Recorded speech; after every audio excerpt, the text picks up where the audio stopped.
Love starting with a little bit of the Waterboys. That's a blast from the past. For me, that's a blast from, I guess, the 80s in Scotland. Nelson, thank you so much for joining us. This is our second Posthoc live salon, and joining with me today is Nelson Schwartz. He's an economics and business reporter at the New York Times and author of a new book that just came out, I think, last week or the week before, which I was excited to get an early copy of and read when I was taking a few days off. It's called The Velvet Rope Economy and How Inequality Became Big Business. And I feel like since you wrote this, there's probably a bunch of new examples of the staggering gap between the haves and the have-nots. I thought, though, maybe where we could start, Nelson, if this is good with you, what is the American dream to you? American dream. I mean, the American dream to me is opportunity, and I guess the opportunity to get as far, economically as you can on your own and work towards, and that there'll be no limits in terms of if you're willing to work hard, that you can get great opportunities and even great wealth as a result of hard work, and that there aren't obstacles in your way. Right. You had in the preface a quote from Bob Dylan: "Money doesn't talk, it swears." What prompted you to have that there in the beginning? I thought that really sort of sums it up, the way, money kind of speaks in, I think I wrote in the book, in new unapologetic ways, and that the way, that the rich and people with means have advantages now, that really they can separate themselves from everyone else. You mentioned the coronavirus. I talked to builders of bunkers and safe rooms and business. The phone's ringing off the hook. Rich people want to build safe rooms and bunkers to protect themselves, to hide. I never really get the idea of a bunker when there's a virus. I mean, when you're in there, you're then in there forever, really, right? It's not like the bomb's going by. They get a good air filtration system. Oh, okay. Oh, these are high tech bunkers. Yeah.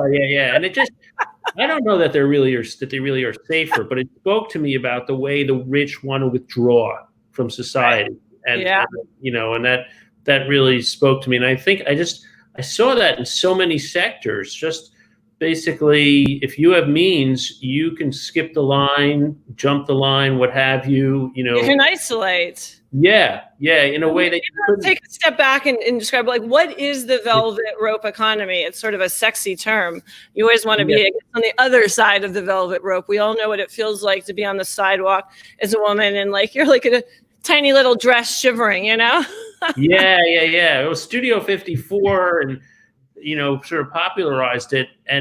But what I think of the velvet rope economy is just all the different ways industry tiers and stratifies us, and sort of 9 different lines to board a plane, a ship within a ship on Norwegian or Royal Caribbean, concierge docks that'll get you a test for coronavirus when everybody else is waiting. We're going to go back and visit all of these. All these different things are what the velvet rope economy is to me. Hasn't it always existed, or is it now just getting more tiered? I feel like when I go on United, you said different tiers. I feel like even 10 years ago, there weren't 9 different ways to have to wait to board on the plane. Yeah, it's American that has 9 different groups to board a plane, and that was not the case 10 years ago. There were fewer, and all the airlines have, gone into more of the tiering and stratification. I feel like, in some ways, what's going on now is a throwback to 100 years ago or 125 years ago in the Gilded Age, like when you had the Titanic, and you had different, classes separated by gates and all that. You had a period in the middle of the 20th century when I feel like America, at least, was more, and you might have an interesting perspective coming from UK, which is historically sort of a class-bound society in ways that America isn't, or wasn't.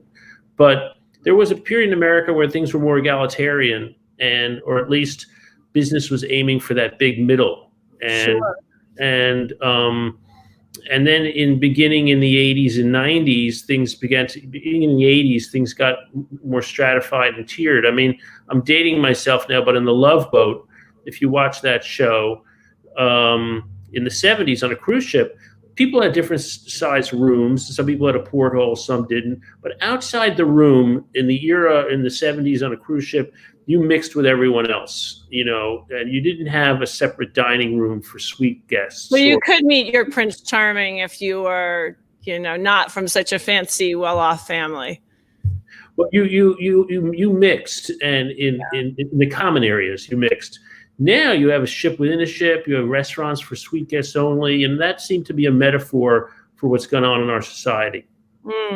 Are there any historic examples of velvet rope economy? And I guess you brought up the Gilded Age, but you wrote about, was it the French train cars, or in third class they didn't have roofs? Yeah. In the you did have tiering, and you had product differentiation. In the 19th century, the French railroads wouldn't put a roof on the second class car, because they didn't want anyone who could afford, they didn't want people to sort of trade up who couldn't afford to. So basically they made it as bad as possible to kind of force you to, trade up to first class. I remember, this is a long time ago, in my earlier mid-20s, I went around India writing about technology, and I was traveling by myself, and I had bought a first class ticket for 3 months, and turning up at many different trains to find, it was like overnight, that first class still meant sleeping in a carriage on a wooden bed with no blanket with 5 other people. And then I found out, wait, my first class wasn't the real one. There was another one that was the real first class. That's funny. I mean, there is that element about when you start writing about the tiering and stratification, there's always something more. There's always something better. Yeah. Yeah. And I was like, I aspired to it, but I couldn't pay for the fancier, the fancier first class. I'm not sure that's really changed. So let's talk, during this Corona time, let's start off there, but about public services, which, cruise ships are not that, but essential public services like healthcare. And you do write about healthcare extensively. And it was fun to open up that chapter and see the first person you mentioned is a good friend of mine, and recognized all the names in that chapter. So tell us about Velvet Rope Healthcare, because many of us are concerned, or maybe we're already sick, and we're going to be treated differently. Yeah, I mean, Velvet Rope Healthcare is the ability to see a specialist in days, not weeks or months. That's something huge that I encountered. And this is a doctor who will not only answer your call in the middle of the night, but prepares quarterly or semi-annually reports and graphs and data and all sorts of stuff for you to look at. Rich people love data, right? Yeah, well, I think particularly in Silicon Valley, you got a lot of data. I think it really appeals to that and the hedge fund crowd. Right. It's sort of like their financial statements. And the desire to live forever too, and that they might they might be able to skip out on death if they pay more money. Yeah, or at least put it off for a while. Right. So, but what really struck me was that they can get, if you need to see a specialist, they can get you in much faster, and that seemed to be sort of unfair to me. Yeah. And you're talking about services that are much more concierge than companies such as One Medical. They're more affordable, I think, to many people, and probably a company you've written about. They went public recently. So you in the book you write about Lenox Hill Hospital. You yourself are in New York right now. New York is really ground zero for this virus. So what do you think? Tell us a little bit about Lenox Hill Hospital for those of us who don't live in New York and know anything about it. Well, I think they invested in making a really beautiful maternity ward.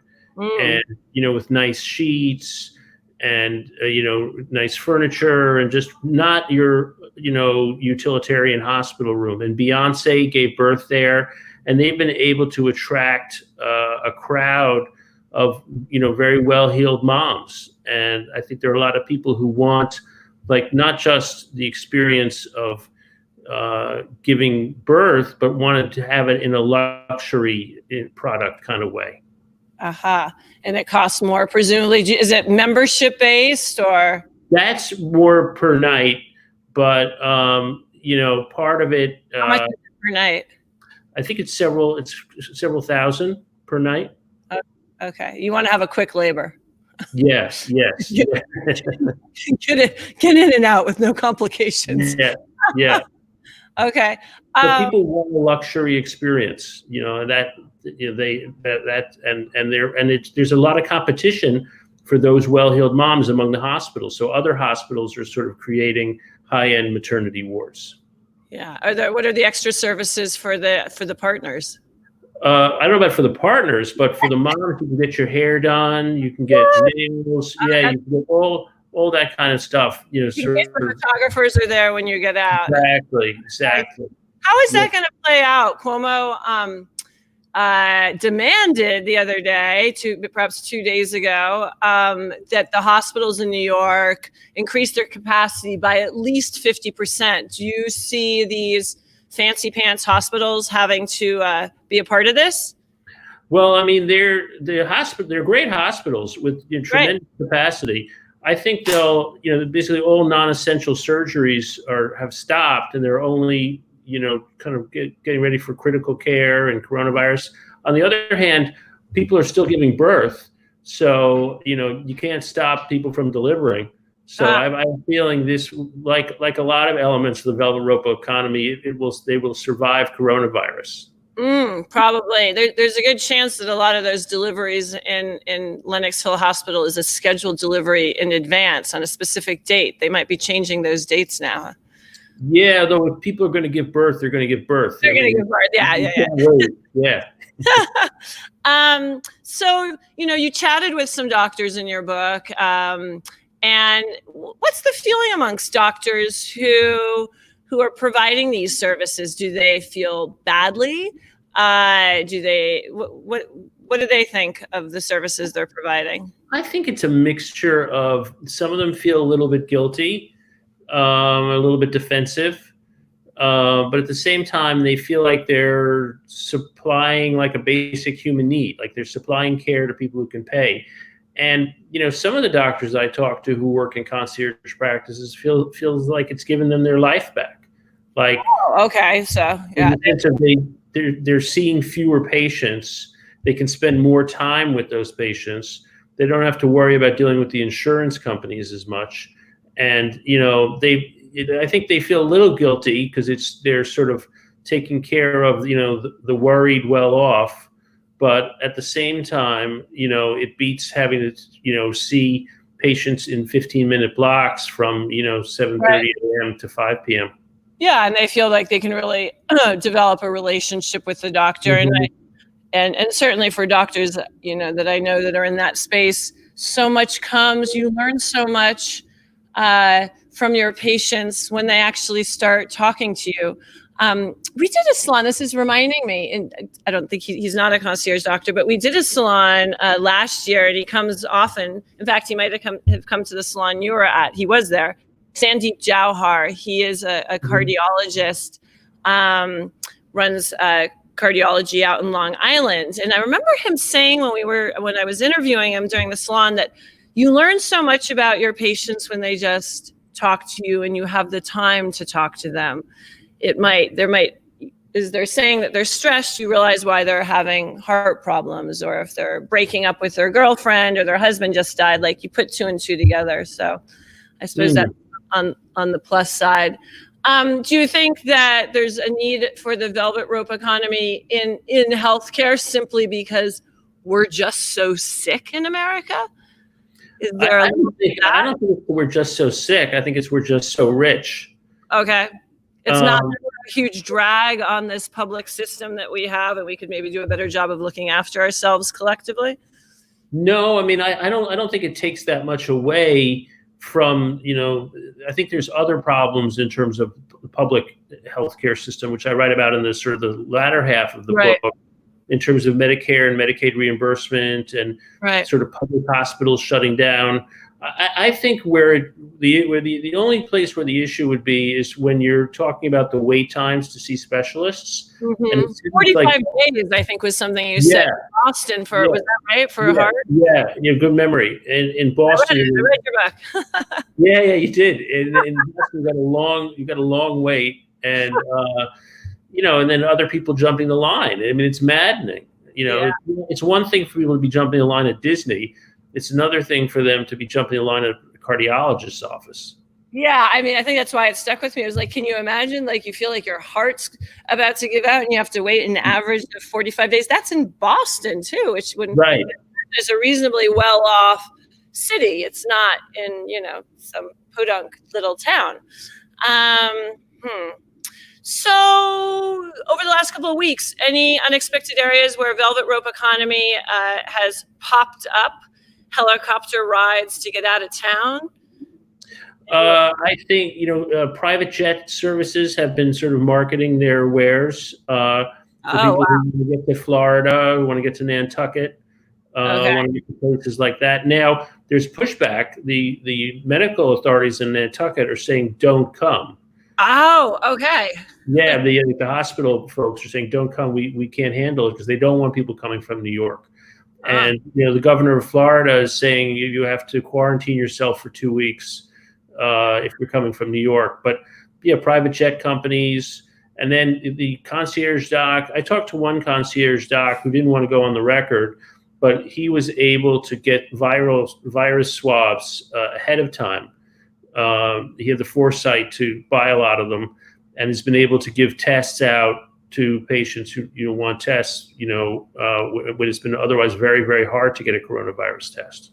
Right, but celebrities and athletes, football players, and letting us all know too, which is probably bad PR.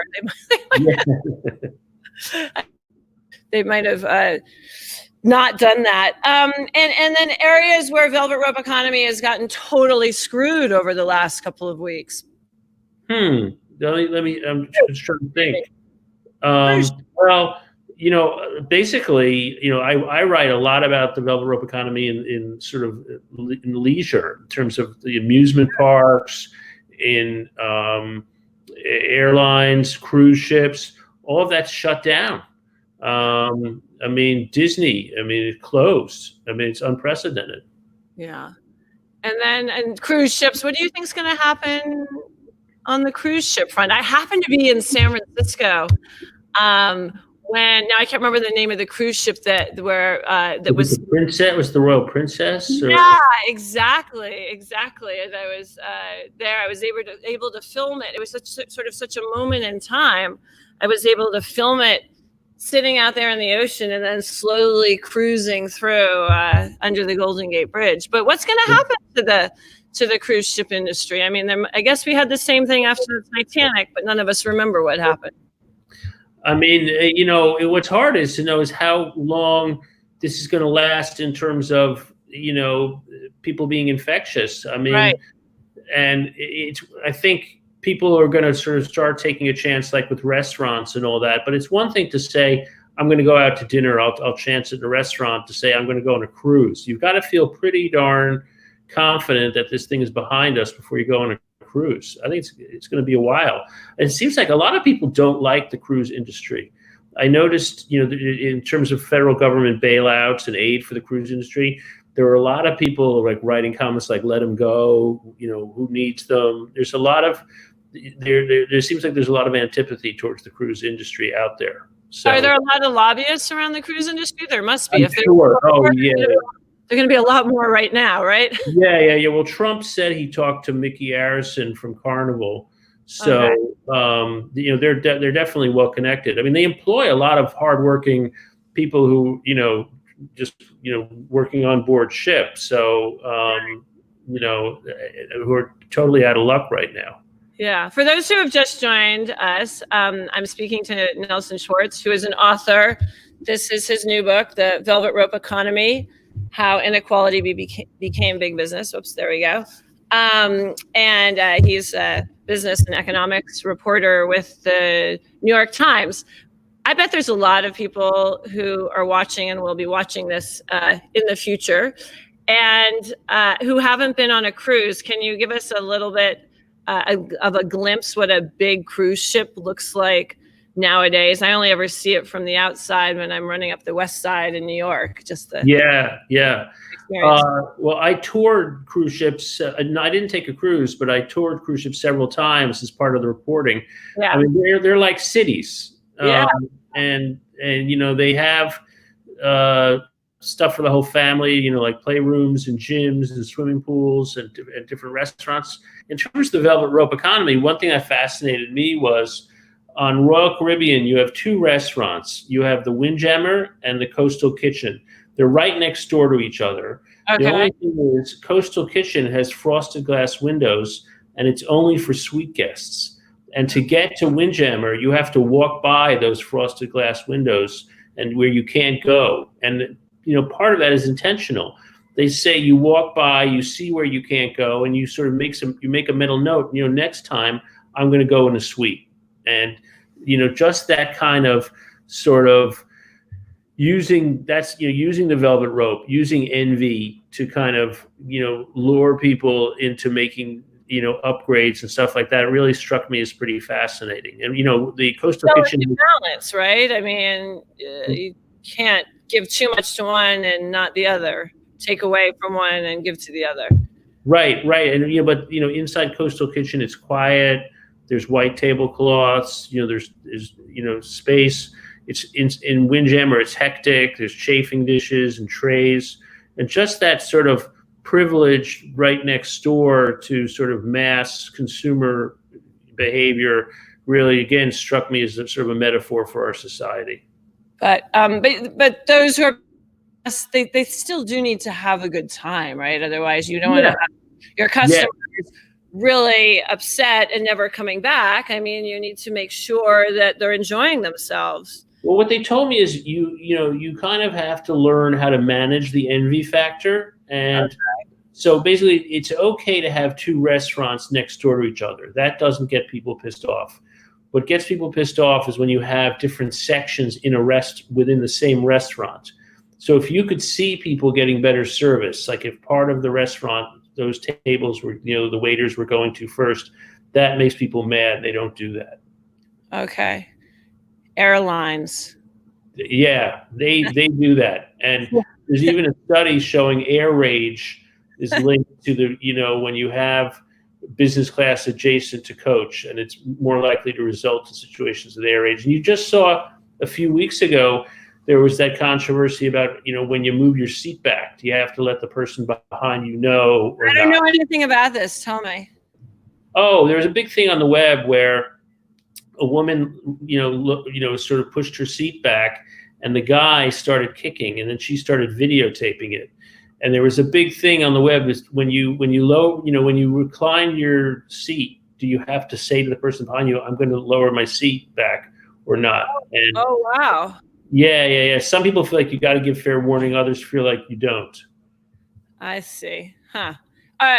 Southwest doesn't have right. Though, do they? That's, you know, in the conclusion of the book, I write about companies who do things differently and sort of can you operate a more egalitarian business and still make money? I mean, are we kind of condemned to this caste system, or can you have something that's a little more fair or at least egalitarian or not so extreme? I mean, you mentioned India, which is a caste society. And, you know, can we have something that's more in keeping with the sort of egalitarian ideals of America? Mm-hmm. And Southwest seems to be a company like that. They're the most profitable airline in U.S. history. Is there a connection between that? Didn't they just cancel, I think, 1,500 flights this week? But they, But they don't have classes, so they've been able to do it, and they've been able to do really, really well at that. Yeah. Do you think as a result of that, they're going to be the most likely to be able to survive over the next few months? They're in good. They're in strong financial shape, right? Yeah. All the airlines are going to lose money. I mean, people aren't flying. Right. And areas of the velvet rope economy that we don't even know exist, but we are a part of it without realizing it. Maybe when you call your bank or, yeah. Can you give us? Yeah, there's something called a CLV, a customer lifetime value, and that's sort of a number attached to you based on, say, your bank balance, how much your mortgage is worth, what your credit rating is, and that can determine how quickly your phone call is answered. So normally you think, oh, I'm going to call, it's going to be first call, first serve in terms of answering the phone, but it's not. If you have a high CLV, you're routed to an attendant more quickly, and that attendant's got more training. I wondered why sometimes I had to wait like 30 minutes. Maybe you didn't pay your bill. maybe that was it. Well, actually I've found with banking, and maybe I'm the only person who still does this, I really love going into my local little tiny bank. The service is fantastic. And I feel like no matter who you are, you're just treated really well and you can get stuff done really quickly. Yeah, so I'm the only one who still deposits checks by going into the bank, not taking a photo of the check and using the app. Yeah. Do you see these tiers disappearing, over the next few months? Like, what's going to happen now with Velvet Rope Economy? Because since you've written this, things have changed quite dramatically. Yeah, I don't think the Velvet Rope's going anywhere. Okay. How's it? Okay. Where are we going to see more of it? I mean, I think concierge docs are going to be more in demand. Right. Because of the ability to get tests and people being scared of being, locked out when there's a rush to, and it's been hard for ordinary people who don't have concierge docs. It's been tough to get tests. Right. So I have a question here from Margot. How does the Velvet Rope economy different from the long history of those with more resources purchasing more costly experiences and goods? I think the key is the stratification and the tiering. I think businesses are doing more and more tiering and focusing on the topmost tier because that's where the growth is. I mean, where have you had growth in disposable income in the economy for the wealthiest Americans? So that's where business is going to grow.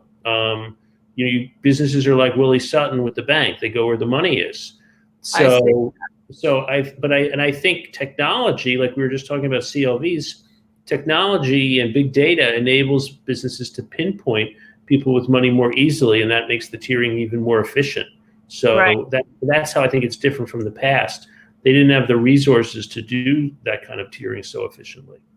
Yeah, Creon says there's 16 decks on the Carnival. Carnival owns Princess. I had my honeymoon on the Ruby Princess. Sister ship's a Diamond Princess. Carnival owns Princess. It's their luxury brand.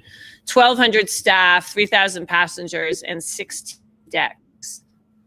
Wow, that's a lot. Yeah, I mean, these ships are something else, and basically Norwegian has a ship within a ship. Royal Caribbean kind of resisted doing the ship within a ship. It's called the Haven on Norwegian. Royal Caribbean kind of resisted kind of creating a ship within a ship, but the passengers wanted it, so they've kind of gone several steps in that direction with their suites. I see. Do the wealthy care about this widening gap, do you think? I think, a lot. I was just talking to wealthy people or wealthier people who fled to the Hamptons with the coronavirus to get out of the city. I think there's, a kind of guilt or self-consciousness. They're aware of how privileged they are. Okay. And I think it makes people uneasy because it leads us to feel like we're not all in it together as a society.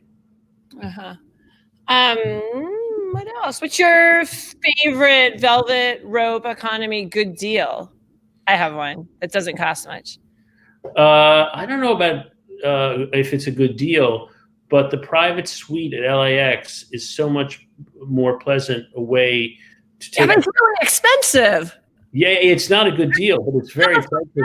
Tell us what it is. I live in LA, so I've heard about it, but my goodness. It's its own terminal. So Crazy. they'll meet, let's say you're switching planes. They'll meet you at your plane, take you off separately in a BMW 7 Series. You can sort of, rest up, shower, relax, and, chill out while you're waiting for your flight.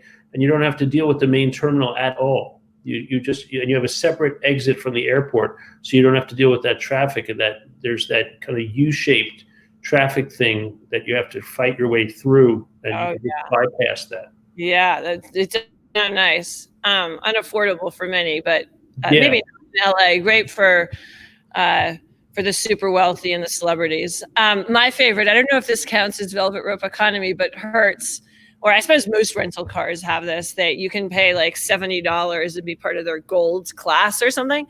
And it really just saves so much time and means no lines. And for $70 a year, I think it's just like the best experience ever. Yeah, also like president. Was it like there's president, like 5-star diamond or president? Something like that. Yeah, something like that. It's like the Gold Club, and you get off your plane, and I travel a ton, and I don't have to talk to anyone, and my car is right there, and no matter what country I'm in, mostly, and off you go. It's a really good use of $70, I think. Yeah, you see this kind of thing everywhere, like AMC, the movie chain. Okay. Like AMC A-list, so you get your popcorn faster. I mean, it's kind of mad. It's kind of maddening, but just the way everything is more and more tiered. I saw a question there. Mm-hmm. Pardon? I saw a question on the screen. Oh, yeah. It's Creon. Tiers of smartphone service contracts and apartments. Thoughts on that?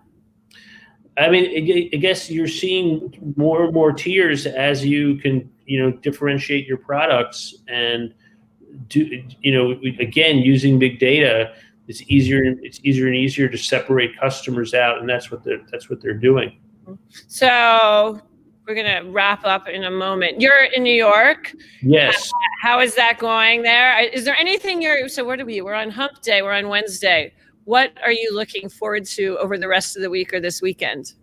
Well, the city is really, really quiet. I mean, it feels like it feels like a ghost town. I just took my kids to the park.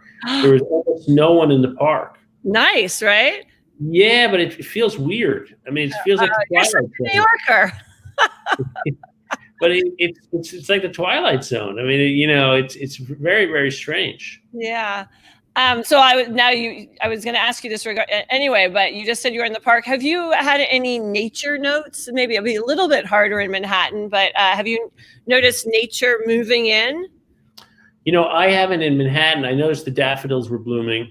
Yeah. Let's see, but they'll bloom regardless, I guess, wouldn't they? In Venice, fish have come into the canals because the canals are cleaner because you don't have all the boats going around, and fish have come in from the bay or whatever the body of water is there. Yeah, that's so nice. I here in LA, I have hummingbirds. I live in this industrial area, and the hummingbirds have all been coming in. I think actually just maybe because my flowers and my plants are finally blooming. Anyway, Nelson, thank you so much for doing this. I really appreciate it. Great to be on the show. Yeah, so this is his book, The Velvet Rope Economy. Go buy it. It's a great read, How Inequality Became Big Business. And please share this video. You can share it across various social networks, and we will clean it up as well, and we'll turn it into a podcast and share the links out. So thank you so much. Great. Stay safe and healthy. Great to be on. Thank you.